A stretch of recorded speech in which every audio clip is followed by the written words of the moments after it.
El reconocido escritor, psicólogo cristiano y fundador de una de las organizaciones más importantes en cuanto a la familia cristiana y a la enseñanza, que se llama Enfoque a la Familia o Focus on the Family, se llama James Dobson. Y James Dobson nos regaló hace muchos años un libro titulado Cuando lo que Dios hace no tiene sentido. No sé quiénes o cuántos han tenido la oportunidad de leer ese libro. Ese libro ha tenido más de 1 millón de reproducciones y ha sido traducido a muchísimos idiomas. Ese libro trata el problema o la situación de cuando el ser humano no entiende, no comprende la razón del por qué suceden las cosas. Generalmente nosotros estamos en constante búsqueda por conocer el por qué. ¿Por qué pasa lo que pasa? ¿Por qué me sucede lo que sucede? ¿Por qué no sucede lo que yo espero que suceda? Y eso es una de las preguntas relevantes para el ser humano, relevantes para nuestro conocimiento. Ahora bien, la semana pasada estuvimos hablando de un personaje de película, ¿cierto que sí? ¿Cuál era ese personaje de película? José, del cual se han hecho infinidades de películas. Y una de las cosas que se proyectan en esas producciones cinematográficas es que José iba en búsqueda de su sueño, que José iba a encontrar su sueño. Pero cuando nosotros vemos el pasaje de la Biblia, es decir, no la película, sino la Biblia, nosotros vemos que no es tanto así. No era que José iba a buscar sus sueños. La semana pasada nosotros hicimos un recorrido por la familia de José. ¿Y cómo era la familia de José? Una culebrona, ¿verdad? Era tremenda culebrona.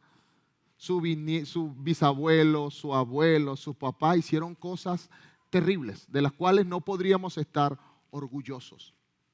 Pero algo que nos llama profundamente la atención y me llama la atención es que cuando yo veo la Biblia y veo la vida de José, la Biblia no me dice que José pecó. La Biblia no me dice que José hizo algo malo, que José hizo algo incorrecto, a diferencia de su padre, de su abuelo y de su bisabuelo.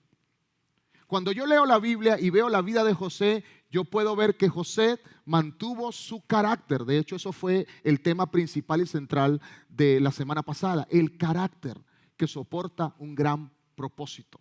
Y podemos ver en la palabra que José sin duda tuvo un gran propósito, así como tú y yo tenemos un gran propósito. Amén. ¿Usted lo cree?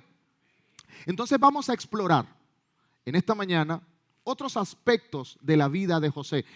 La historia de José nos da para muchísima enseñanza. De hecho, yo les dije a ustedes desde el capítulo 37 hasta el capítulo 50 de Génesis, es decir, una gran parte del libro de Génesis está dedicado a la vida de José, desde sus 17 años hasta su muerte. Pero hoy quiero que abordemos un aspecto importante y es cuando nosotros no entendemos lo que Dios está haciendo. Y eso mismo pasó en la vida de José. Y yo quiero que me acompañen rápidamente a Génesis 39. Génesis 39. Ya recordamos que, hacemos un recuento, él vivía con su padre y sus hermanos, él tuvo un sueño. La Biblia dice que él tuvo un sueño. Soñó, realmente tuvo 2 sueños al principio. Soñó primero que ataban unos manojos de trigo y que los demás manojos de trigo se inclinaban ante el manojo de trigo de él. Es decir, había una idea de que los hermanos de él iban a inclinarse ante José. Luego tuvo un segundo sueño y en ese segundo sueño él veía al sol y a la luna y a 11 estrellas que se inclinaban ante él. Eso daba a entender que no solamente sus hermanos se inclinarían ante él, sino su padre y su madre. Eso le causó bastante curiosidad al papá de José, es decir, a Jacob. Pero esa historia nos llevó a que los hermanos de José, que le tenían rabia, le tenían envidia, lo vendieron. ¿Sí recuerdan a quién lo vendieron? A sus primos, ¿sí? A los ismaelitas. Imagínese que usted tenga un hermano y su hermano lo venda como esclavo a sus primos. ¿Usted se imagina eso? Terrible. Esa es la vida y el trasfondo de vida de José, el trasfondo familiar. Pero hoy quiero que vayamos más allá y vamos a ir al capítulo 39. Él es vendido a los ismaelitas lo llevan a casa de un oficial del faraón llamado Potifar. Y vamos a leer ese pasaje desde los versículos 1 hasta el 6 para entrar en contexto del pasaje de esta mañana. Vamos a leerlo todos juntos, va a aparecer en pantalla. Génesis 39, versículos del 1 al 6. ¿Ok? Está allí, lo tenemos en pantalla, lo leemos todos juntos a la cuenta de 3, 1, 2 y 3. Potifar, oficial de Faraón, capitán de la guardia, varón egipcio, lo compró de los ismaelitas que lo habían llevado allá. Mas Jehová estaba con José y fue varón próspero y estaba en la casa de su amo el egipcio. Y vio su amo que Jehová estaba con él y que todo lo que él hacía, Jehová lo hacía prosperar en su mano. Así halló José gracia en sus ojos y le servía. Y él hizo mayordomo de su casa y entregó en su poder todo lo que tenía.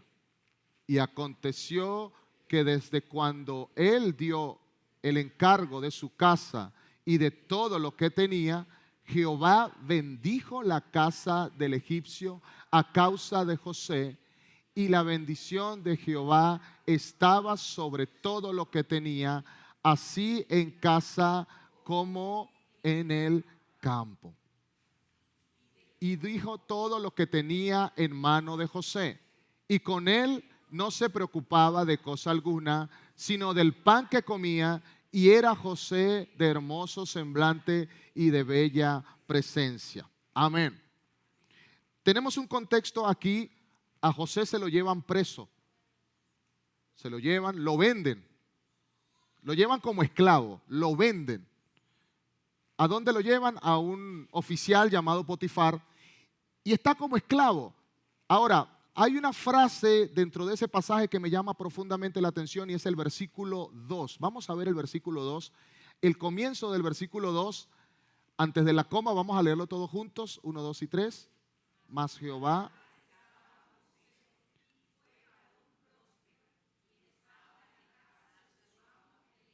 Muy bien.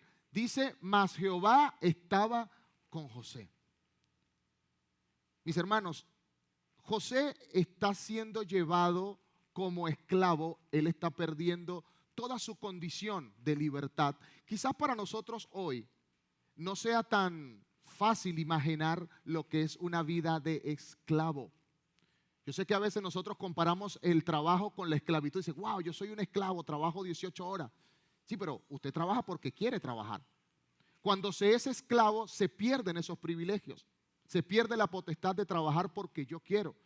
Yo estoy a la orden y a la merced de aquel que es mi amo. Una de las características también, y desde el punto de vista legal, de ser esclavo es que yo no soy considerado persona. Cuando una persona era vendida como esclavo, no era considerada una persona, era considerado una cosa.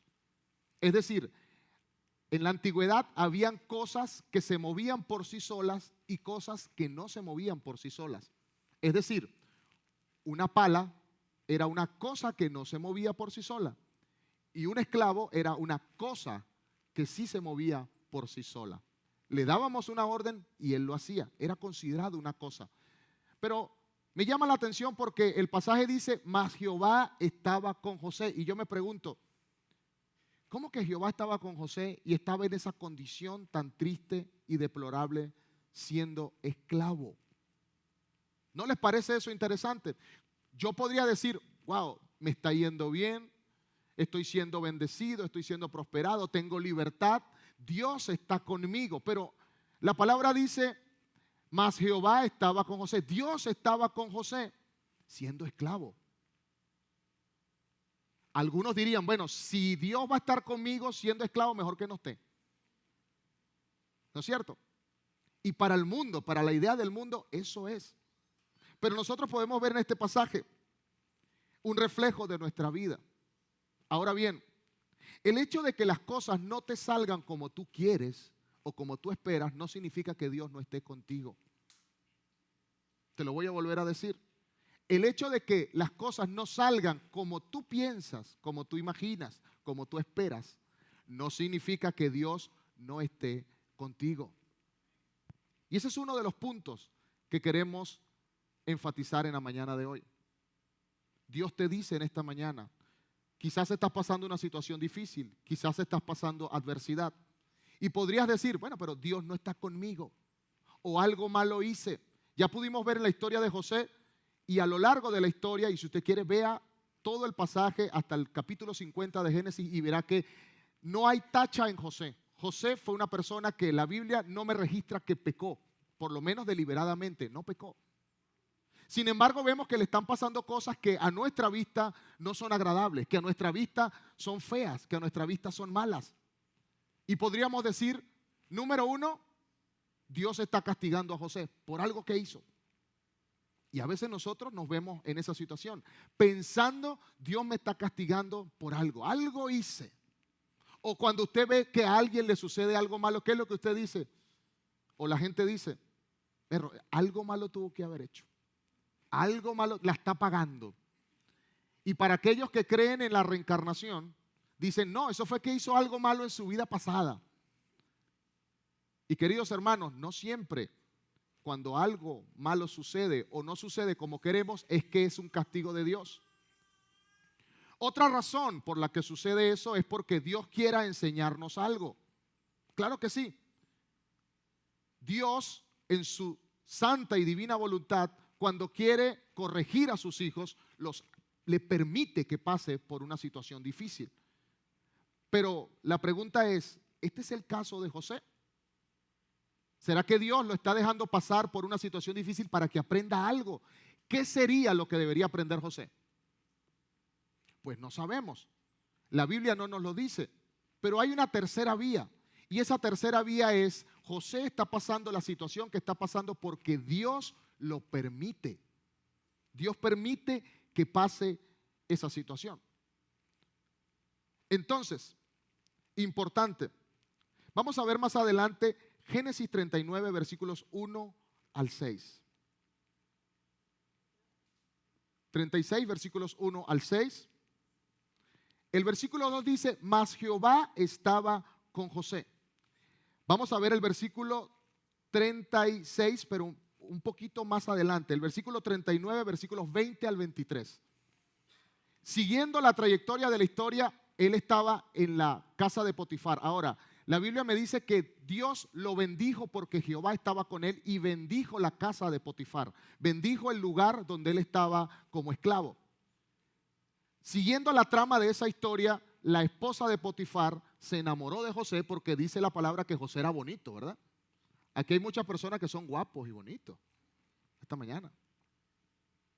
Entonces la esposa de Potifar se enamora de él y trata de llevarlo y de seducirlo y llevarlo a la cama, pero él se logra escapar. Su jefe ve eso y automáticamente lo agarra y lo lleva a la cárcel. Seguimos pensando, Dios está con él, porque antes era esclavo, era una situación mala. Ahora la situación se empeora, ya no solamente es un esclavo, ahora está preso. Vamos como de mal en peor, ¿verdad? Pero la Biblia me sigue diciendo que Jehová estaba con él. Vamos a leer el versículo 39, el capítulo 39, pero ahora versículos 20 al 23. Vamos a leerlo todos juntos. 1, 2 y 3. Y tomó su amo a José y lo puso en la cárcel.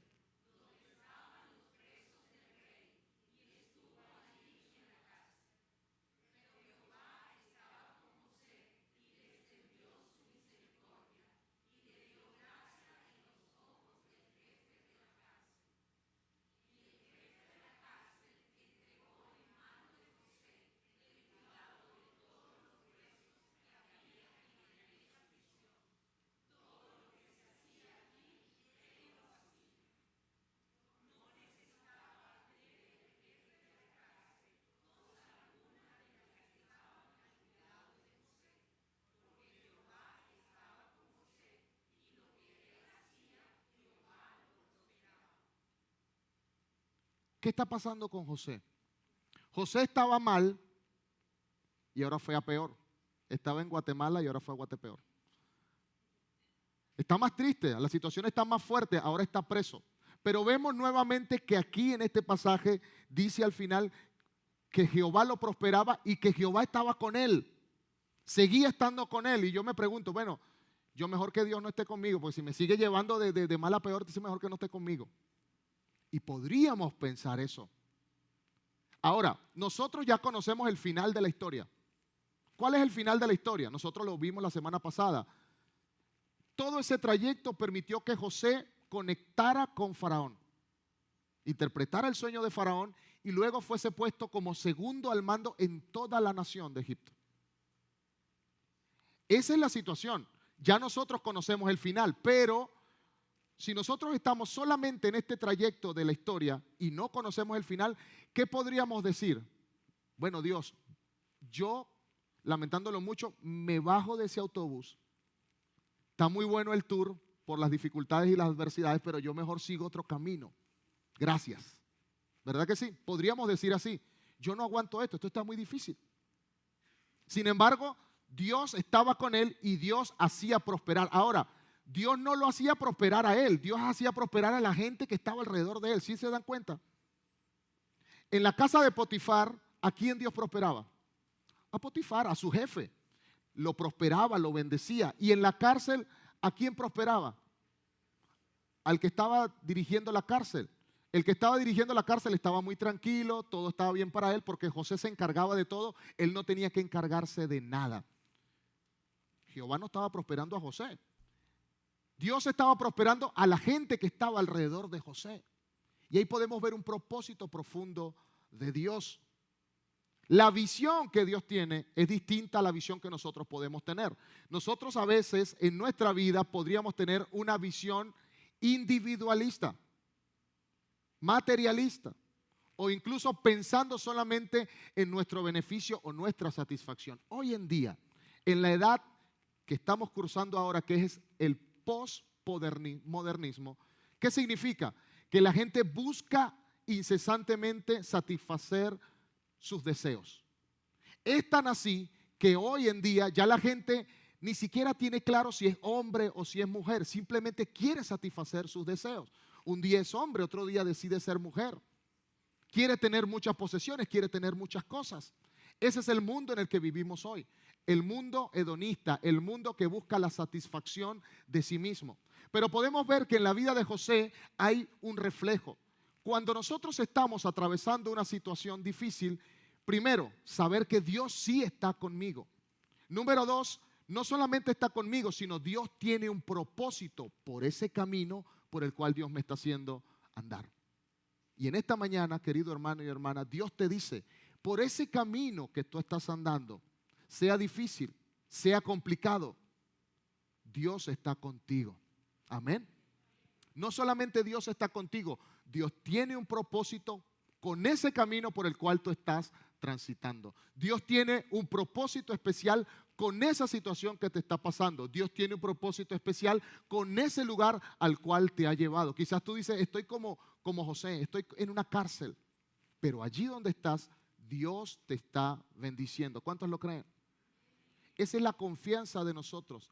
Esa es la confianza de lo que creemos y esperamos en nuestro Señor Jesucristo. Dios actúa de manera misteriosa. Vamos a leer Isaías 55, 8 y 9. Dice, porque mis pensamientos no son vuestros pensamientos, ni vuestros caminos mis caminos, dijo Jehová. Como son más altos los cielos que la tierra, así son mis caminos, más altos que vuestros caminos, y mis pensamientos más que vuestros pensamientos. Queridos hermanos, nosotros nos trazamos un plan. Y se los dije en el primer punto, nosotros tenemos un plan, pero Dios tiene un mejor plan. Amén. Porque Dios conoce el final de la película. Nosotros no conocemos el final de la película. Dios sí conoce. Dios conoce el final de tu película. Hoy tu película está siendo rodada, tú eres el actor principal, no conoces el final, pero Dios ya conoce el final. Dios ya determinó ese final. Amén.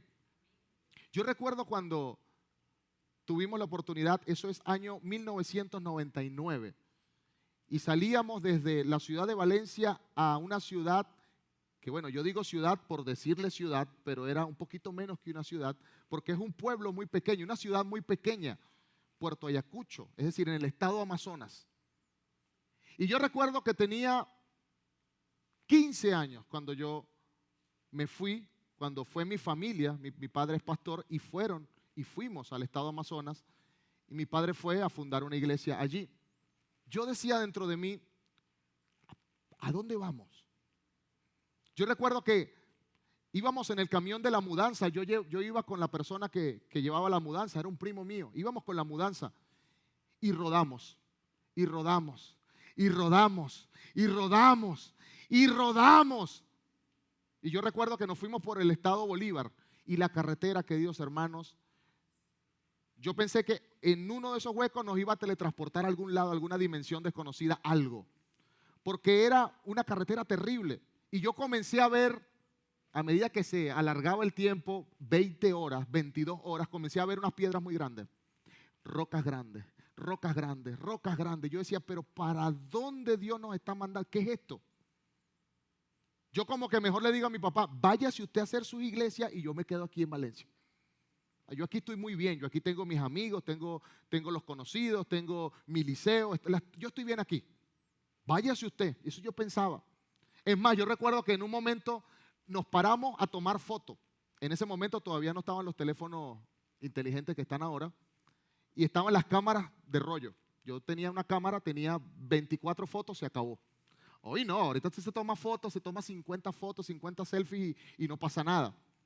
De hecho, usted después tiene que estar borrando fotos, borrando fotos. En ese momento, te tiene que acomódate bien para tomar bien la foto. Yo recuerdo que nos gastamos todo un rollo de fotografía tomándonos fotos en unas rocas. Había unas rocas como de 5 o 6 metros. Cuando llegamos a Puerto Ayacucho, adivinen qué era lo que había en Puerto Ayacucho. ¿Qué era lo que sobraba en Puerto Ayacucho?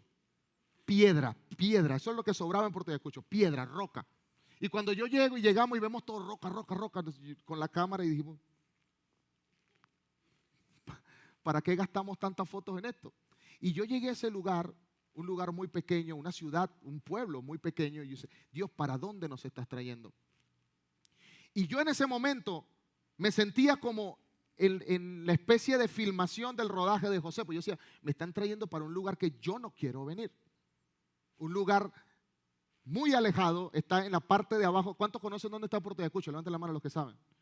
Bueno, la mayoría no sabe. Es más, algunos confunden que es Bolívar, Estado Bolívar. Ah, sí, es donde está el Salto Ángel, me dicen. No, ahí no hay ningún Salto Ángel de nada. Eso es lo último, la parte de abajo de Venezuela. Pero queridos hermanos, allí en ese lugar fue donde Dios más me bendijo. Allí en ese lugar fue donde yo pude terminar los estudios. Allí en ese lugar fue donde, como dice la palabra, el que haya esposa haya el bien y la benevolencia de Jehová. Allí yo conocí a mi esposa. Allí yo me casé. Allí yo tuve mi familia. Porque Dios fue el que me llevó hacia allá. Es decir, la película, mi película, está dirigida por el mejor director de cine que usted pueda tener. No es Steven Spielberg, es Dios Jehová de los ejércitos. Amén. Y así como dirige mi vida, dirige tu vida también. En el lugar donde tú estás en este momento, que tú dices, wow, no entiendo lo que está pasando, Dios está dirigiendo tu película. Dios te está llevando del lugar donde estás al lugar donde Él quiere llevarte. Y el desenlace de la trama de tu película la determina Dios, no la determinas tú. Los actores simplemente se apegan al papel. O usted ve un actor de película que dice, comienza la toma, acción. Y él dice, no, pero ya va, yo lo quiero hacer a mi manera. ¿Qué le va a decir el director? Va para allá, vamos a buscar otro. Y hoy, querido hermano, tú estás siendo protagonista de la película que Dios está filmando contigo. En el lugar donde estés, yo no sé, porque hay lugares físicos, hay cárceles físicas, pero también hay cárceles del corazón y de la mente. Hay lugares oscuros físicos, pero también hay lugares oscuros en el corazón, en el alma y en la mente. Quizás en esta mañana tú estás atravesando un valle de sombra de muerte. Pero como dice el Salmo, no temeré mal alguno. ¿Por qué? Porque Dios es el que está rodando tu película. Dios es el director de tu película. Amén. Dios me ha enviado esta mañana a decirte, yo soy el director de tu película. Amén. Dile a que está a tu lado, Dios es el director de tu película.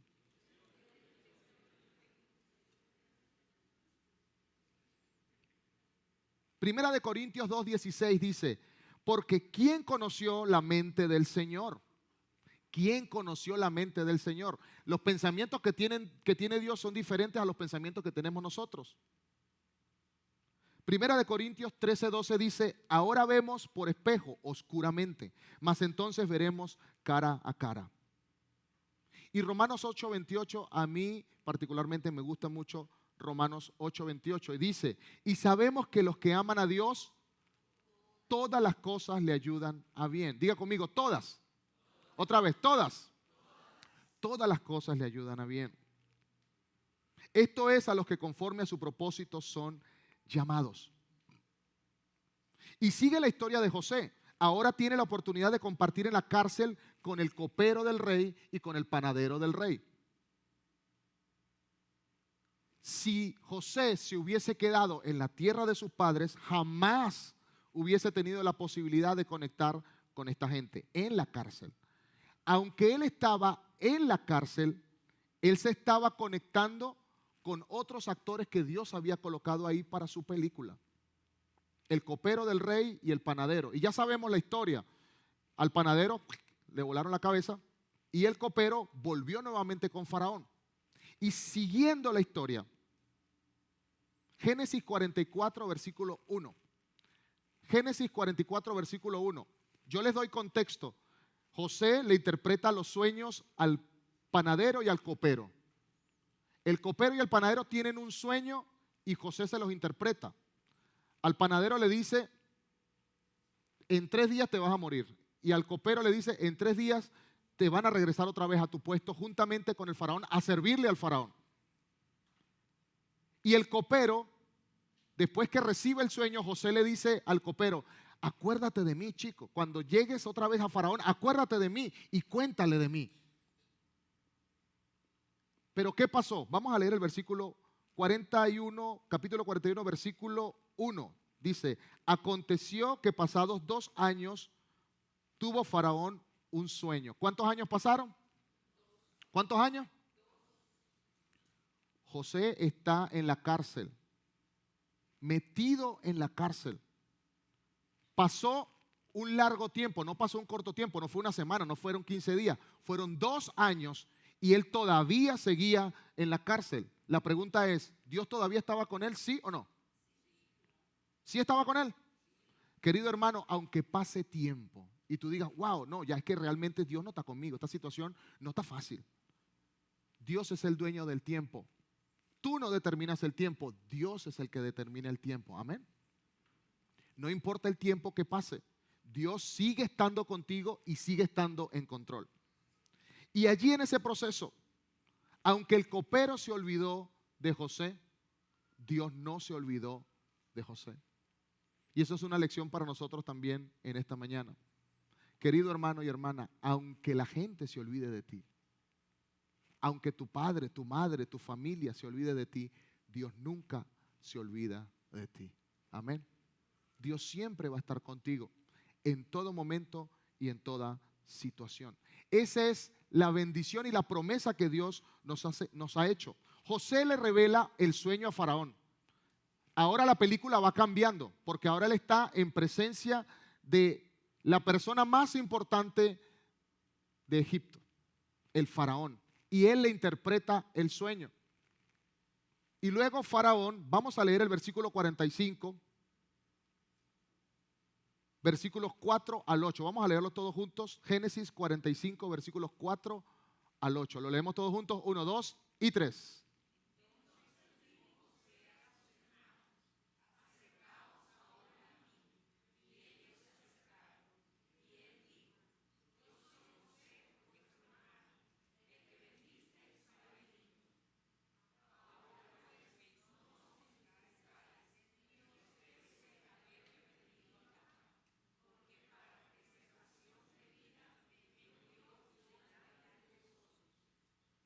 Pues ya había 2 años de hambre en medio de la tierra y aún quedan 5 años en las cuales ni habrá arada ni siega. Y Dios me envió delante de vosotros para que preservaos prosperidad sobre la tierra y para daros vida por medio de gran liberación. Así pues, no me enviasteis acá vosotros, sino Dios, que me ha puesto por padre de Faraón y por señor de toda su casa y por gobernador en toda la tierra de Egipto. ¡Wow! ¡Wow! Pero antes de este pasaje nosotros podemos ver que José le interpreta los sueños a Faraón. Faraón dice, eso es algo importante. José no solamente se quedó con el sueño, sino que él fue proactivo y le dijo, usted lo que necesita hacer es buscarse a alguien que le cuide, buscarse una persona que sea sabia y que le sepa administrar los bienes para que en los 7 años de abundancia pueda recoger para los 7 años de escasez. Y él le dice, el faraón le dice, bueno, ¿a quién voy a conseguir más inteligente que tú, chico? Tú eres esa persona. Y él lo lleva y lo coloca como el segundo al mando. Ahora nosotros podríamos decir, ahí está, esa era la voluntad de Dios, que él fuese el segundo al mando en todo Egipto. ¡Qué bendición! Esa era la historia, ese era el final de la película, que Dios lo levantara, que Dios lo exaltara, que él fuese reconocido en toda la nación. Podríamos pensar eso, pero resulta que no.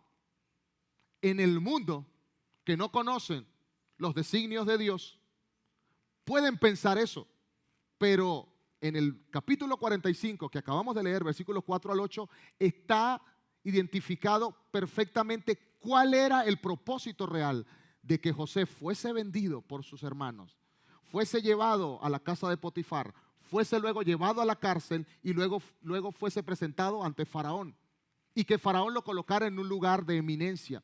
¿Para qué era? El versículo 5 dice, ahora pues no se entristezcan, ni les pese haberme vendido. Él está diciendo eso a sus hermanos. Porque para preservación de vida me envió Dios delante de vosotros. Pues ya habían 2 años de hambre. Y él dice, el versículo 7 dice, y Dios me envió delante de vosotros para preservarles la vida.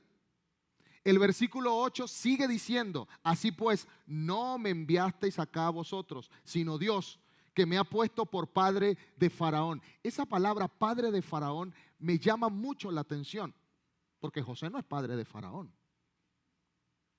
Pero Dios lo colocó en una posición en la que él le decía al Faraón qué era lo que había que hacer. Como padre de Faraón, prácticamente. Pero dice, Dios fue el que me envió aquí. Dios fue el que me envió aquí. Querido hermano, hoy que tú me estás escuchando, aquí y en internet, Dios te envió aquí. Dios te envió aquí y ahora. Dios te envió a Iglesia Adonai aquí y ahora. Tú no estás aquí por casualidad. Tú no estás aquí porque alguien te invitó. Tú no estás aquí porque tú quisiste venir. Tú estás aquí porque tu película está siendo rodada en este momento y Dios te trajo a este lugar. ¿Para qué? Para que seas de bendición. No solamente para bendecirte a ti, sino para bendecir a tu familia, para bendecir a tus amigos y para bendecir a tus futuras generaciones. ¿Cuántos lo creen? Esa es la razón. Y a veces, a pesar de no tener respuesta a las cosas que nos pasan, a pesar de no tener respuesta a las cosas difíciles, porque yo sé, todos los días nosotros estamos batallando. Fíjense algo, el cristiano siempre está en 3 etapas, siempre. O está por entrar en un problema, o está en un problema, o acaba de salir de un problema. Así. Te los digo otra vez. O está a punto de entrar a una prueba, a un problema, o está en el problema y está en la prueba, o ya salió de la prueba. La pregunta en esta mañana, hermano, es ¿en qué momento estás? ¿En qué momento estás ahora? ¿A punto de entrar a una prueba? ¿O estás en la prueba? ¿O acabas de salir de una prueba? Yo te tengo una mala noticia y una buena noticia. ¿Cuál quieres escuchar primero? La mala. Eso va a seguir repitiéndose. Esa sería la mala. Porque si estás en la etapa de ya salí de la prueba, sorpresa, ya viene una prueba, no te preocupes. Muy pronto. Pero queridos hermanos, las pruebas te hacen crecer. Las pruebas forjan tu carácter. Dios las permite. No es que Dios te las envía, Dios las permite. Dios va a forjar tu carácter y Dios hoy está forjando tu carácter. Entonces la mala noticia es que lamentablemente, aunque haya salido de la prueba, por ahí viene la prueba. No pasa nada. Pero la buena noticia es que al igual que con José, está escrito para ti y para mí, Jehová está contigo. Dios está contigo. Dios está contigo. Dios está contigo. En el momento difícil, Dios está contigo. En la prueba, Dios está contigo. En la adversidad, Dios está contigo. En la situación difícil económica, Dios está contigo. En este momento que estás atravesando, Dios está contigo. En todo momento, Él te promete, yo voy a estar contigo. ¿Cuántos lo creen? Esa es la realidad y esa es la verdad. Y esa es la verdad que nos anima a nosotros. Y es la verdad sobre la cual nosotros nos sustentamos. La pregunta es, ¿estás confiando en Dios a pesar de lo que sea? ¿Estás confiando en Dios? ¿O estás confiando en tu fuerza? ¿O estás confiando en el dinero? ¿O estás confiando en el gobierno? ¿Estás confiando de que el gobierno se cambie o no se cambie? ¿Estás confiando en si el dólar baja o no baja? ¿Dónde está tu confianza? Tu confianza debe estar puesta siempre, siempre en Dios. Cuando conocemos la verdad en la amplitud correcta y con el enfoque correcto, todo toma sentido. ¿Cuál es la misión de nosotros como Iglesia de Donay este año? ¿Cuál es la misión? Vamos a ver si todos lo saben. Vamos a hacer una prueba. Quiz sorpresa. Ah, no se lo esperaban, ¿verdad? Examen sorpresa, saquen la hoja. ¿Cuál es nuestra misión de este año 2022? ¿La sabemos? 1, 2 y 3.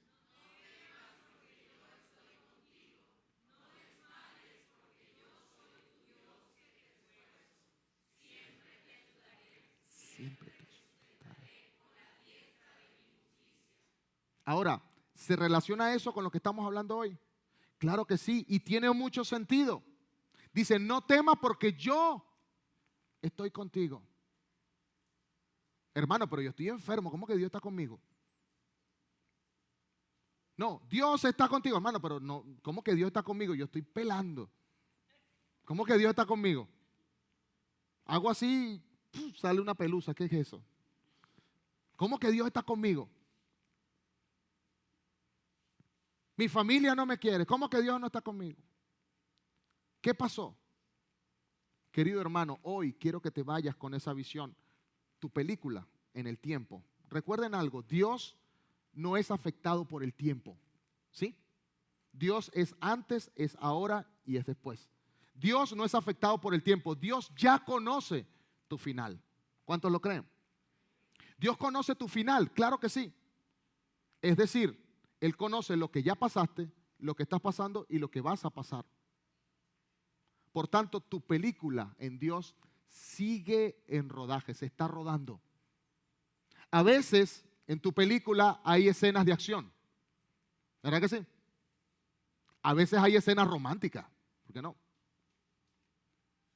A veces hay escenas de suspenso, a veces hay escenas de peligro, a veces hay escenas emotivas, pero al final hay una escena épica. Querido hermano, sea como sea, ten la seguridad de tu escena épica al final de tus días. ¿Cuál es esa escena épica? Porque nosotros tenemos una seguridad que no tiene el mundo. Y es que número 1, Dios tiene control de todo, absolutamente de todo. Número 2, todo lo que nosotros hacemos tiene un propósito. Y número 3, tenemos la seguridad de que con Cristo iremos al cielo. ¿Cuántos lo creen? ¿Cuántos van al cielo? Esa es una seguridad, ese es el final de mi película. Y cuando ya yo sé el final de mi, mire, cuando ya yo sé, por una parte no es tan bueno, o no sé a cuántos le han contado el final de una historia que usted no había visto, una película, le hicieron spoiler. Y usted, pero oye, pero no me hubiese contado eso. ¿Sí les ha pasado? Usted va a ver una película y dice, bueno, vamos al cine a ver una película y va con un amigo a ver la película. Y cuando llega la película y ya comienzan a ver la película, el amigo dice, yo ya la vi, al tipo lo matan. Pero, por favor, hoy tu película sigue siendo un constante. Está siendo rodada. Yo te puedo hacer spoiler. Dios tiene control de todo. Y tu escena épica todavía no ha sido rodada y será rodada. ¿Cuántos lo creen? Hoy. Todo lo que te pase, y esa es la conclusión de esto. Como primer punto, entendemos, a través de lo que hablamos hoy, los sueños que yo pueda tener no son mis sueños, son los sueños de Dios. Ese es el primer punto que vimos hoy. Los sueños no son mis sueños, son los sueños de Dios. Porque cuando José soñó, ¿qué fue lo que soñó? Lo que Dios le colocó para que soñara, que él iba a estar en un lugar de eminencia, pero son los sueños de Dios, no los sueños de José. José incluso no entendía el sueño. José le decía, se lo contaba a los hermanos y al papá, y él no entendía el sueño. Tú, querido hermano y querida hermana, estás en el sueño de Dios. Así que vive el sueño de Dios, no tu sueño. Vive en el sueño de Dios. Eso es lo primero. Número dos, el hecho de que las cosas no te salgan como tú quieres no significa que Dios no está contigo. Dios está contigo en todo momento. Dios está contigo en cualquier circunstancia. Y número tres, la convicción de que puedes estar confiado, Dios tiene control de todo. El final de tu película no ha sido escrito aún. Amén. Yo te invito, ponte en pie.